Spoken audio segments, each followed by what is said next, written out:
नमस्कार दोस्तों, मैं डॉक्टर विपिन झा इंग्लैंड से बोल रहा हूँ। कल मुझे व्हाट्सएप पे एक मैसेज आया अमेरिका से कि कैसे भारत में सारे जो है फाइनेंशियल इंस्टीट्यूट्स, संवैधानिक संस्थाएं, विपक्ष सबको ख़त्म करने की साजिश की जा रही है ताकि नरेंद्र मोदी जी को भारत का सर्वे सर्वा बनाया जाए।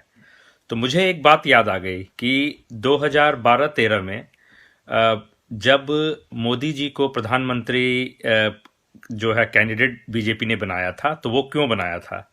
तो एक बड़े ही बीजेपी के जानकार ने बताया कि नरेंद्र मोदी जी ने उस समय बीजेपी को धमकी दी थी कि मेरे पास 30 लाख कार्यकर्ताओं का समर्थन है और जितने भी बड़े बड़े व्यवसायी हैं वो मेरे ऊपर ही पैसा लगाएंगे और बीजेपी को वो चंदा नहीं देंगे अगर मैं प्रधानमंत्री कैंडिडेट नहीं बना।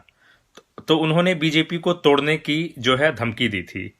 तो उसकी वजह से लाल कृष्ण आडवाणी, अरुण जेटली जी और कई बड़े नेता जो थे उनको मानना पड़ा कि इनको जो है प्रधानमंत्री उम्मीदवार बनाया जाए, क्योंकि अगर वो नहीं बनाते तो बीजेपी टूट जाती। और वैसे ही बीजेपी जो है सालों से छटपटा रही थी कि कैसे सत्ता में आया जाए।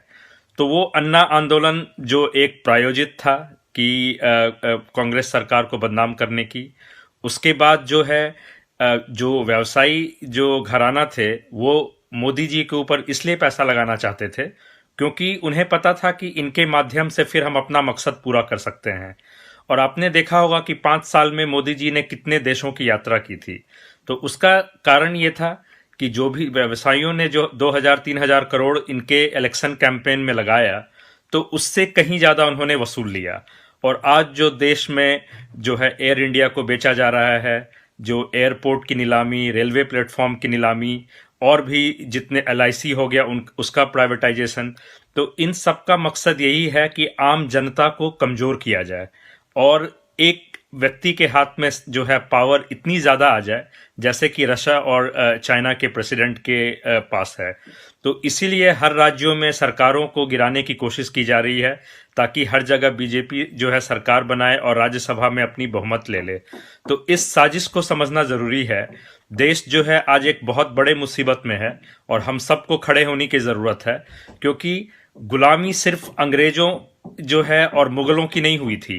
गुलामी कभी भी होती है जब आपकी आज़ादी छीन ली जाती है, और आज वही प्रयास चल रहा है, आपकी आज़ादी को छीनी जा रही है। तो आप जो है खड़े होइए।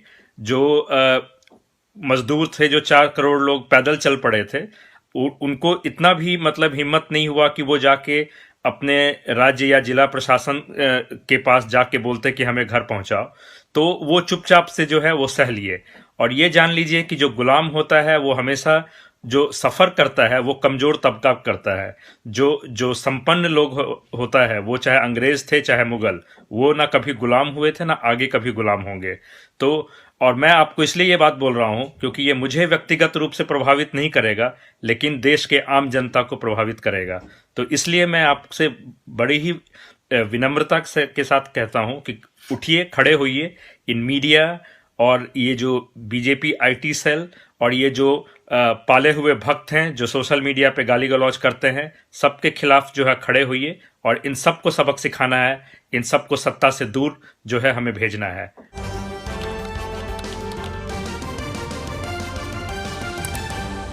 आपकी आवाज।